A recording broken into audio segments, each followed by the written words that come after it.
And a pleasant good afternoon to you once again. John Verlin with On-Demand Advertising Solutions. Another digital marketing update. I wanted to start off today's podcast answering a couple of comments I had last month from Alex and Maria, and it was regarding the changes at Facebook and some of the things I talked about. Alex indicated that it was pretty overwhelming and I made it sound easy, and I was really trying to kind of summarize within about 10 minutes some things you can do to utilize possibly some of these changes. But I wrote him back, and just basically the message is focusing on what you can control is the key thing. You can't control the Googles or the Facebooks or the mediums or medias that do change, but you can control your content and your business and how it is perceived to some degree. And that's really what I think we all need to be focused on. And again, it's why I mentioned the importance of your content when you put it out there. You can control that message and how often you put that out there, whether you pay for it or you use social media promotions or whatever you do. You need to be in control of that. And you try to adapt, and with the game of these big social media companies, it's really pay to play. You can throw up the cards and say, all right, I'm just going to spend a bunch of money and run ads. But again, it's part art, part science. You got to measure and test everything, and that has always been the case, Alex, in any kind of media, whether it's years ago, people would say, the business owner would say, well, how many print ads did customers bring in this month, to try to measure feedback for the $10,000 they just spent. That's always been the case. It's frustrating. Yeah, it can be overwhelming. I mean, that's why you bring in either specialists or people who have experience in those areas. And again, it's trying to whittle down your risk is really what you're trying to do when you do these things, because there's no magic crystal ball. You have to take chance. You have to invest time or money or both, sweat equity, whatever. And this is all part of the entrepreneurial experience in pursuing your dream. There is no shortcut per se. I mean, you look at the Michael Jordans, and boy, the guy was really successful. But you didn't hear about the 10 years it took him of practice and messing up and screwing up. And the Albert Einsteins, it took 10 years formulating ideas before they had something really significant to publish. Or the Elvis Presleys, who appeared overnight like a meteor in the sky, but you never heard about the year or two in advance. He kept bothering Sam Phillips, you need a singer, do you need a singer?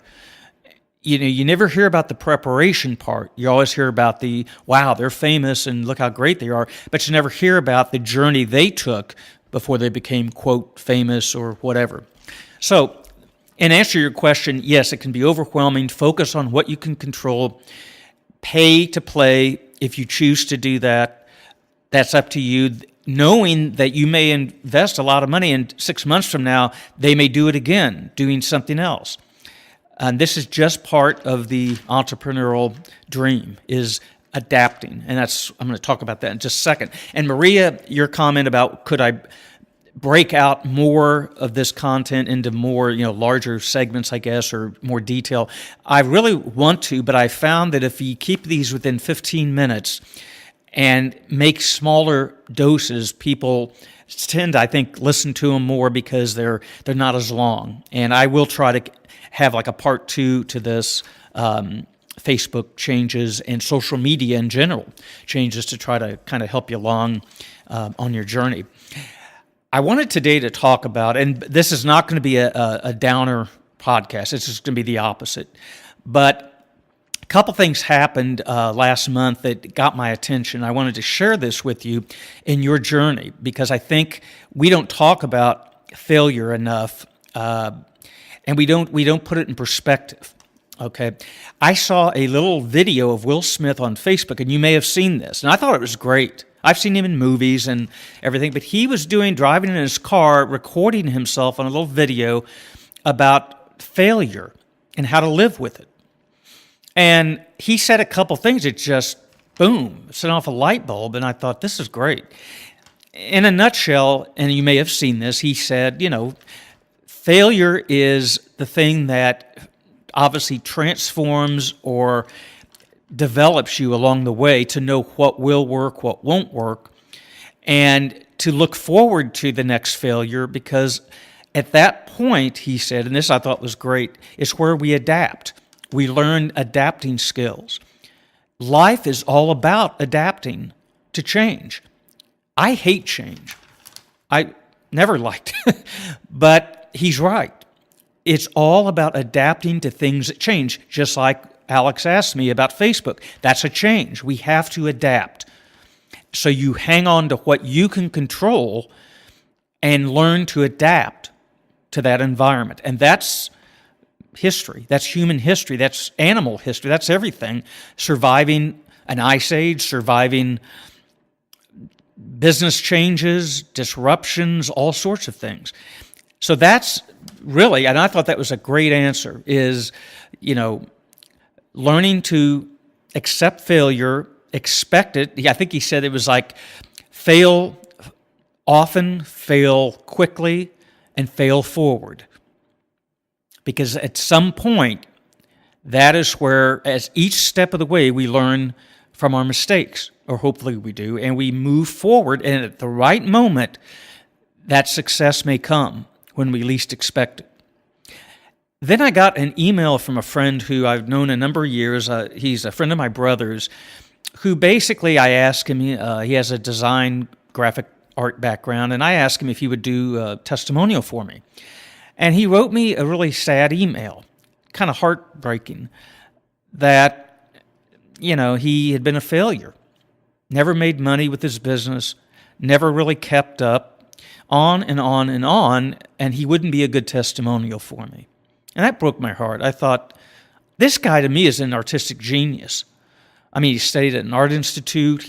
I worked with him on a project years ago of putting together Bible stories for children that ended up flopping as a failure also, but he did some great artwork. And I wrote him back and I said, I think you're an incredible artist. And the things you have done, and I know he's done some really great stuff, you've got to put in perspective, because whatever it is you see as failure, it's all a matter of perspective and what you feel you were called for, whether spiritually or it just kind of happened because it was a hobby and you just fell into it. It's all in perspective. And then you read about, and just today in the paper I was reading, the average American does not have $81,000 in retirement or savings. And they can't come up with $400 to $1,000 cash for whatever reasons in an emergency. They're strapped. And I'm sitting there thinking, okay, we don't have the resources, the savings, the average American I'm talking about. And yet we have people starting new businesses, wanting to get ahead, wanting to make it. And then you read the average monthly side gig brings in less than $400 a month, an Uber driver, for example, or $150 a month for an Etsy store, or a couple hundred a month for whatever. And so I'm sitting there thinking, okay, there's not a lot of savings out there. Are we all just massively in debt and feeling miserable that we failed at so many little things and we're barely able to scrape enough to get by? And then you see the flip side of that, of people who have been extremely successful, or as far as lottery winners, and they fritter it all away, or rock stars or entertainers, the Johnny Depps who spend $10 million a month on wine or whatever it is. And I sit there and think, okay, there's got to be this thing that Will Smith touched on, that it's all a matter of perspective and what you feel you're called for. Because people who are, quote, successful, and they end up wrecking their lives from that success. Is it happening too fast? Are they not prepared? So this is what I wanted to talk briefly about today, is the failures that we sometimes look at and how we look at them and how we feel, and we try to compare ourselves to other businesses, other business owners, people I've talked to, for example, that work at universities, for example, that teach small business courses, and several said, well, people are just getting by. There's nothing to scream about anymore. I remember years ago, a deli owner I knew who had been in business 25 years said, you make $100,000 from anything, that's good. And that hadn't changed. So I guess what I'm trying to say is that this is a journey, an entrepreneurial journey, and it's about adapting and enjoying the experiences along the road of your journey. If you look back at your life, think about the last thing you did that you were successful at in your mind. Maybe you graduated school, maybe you won an award or a tournament, something.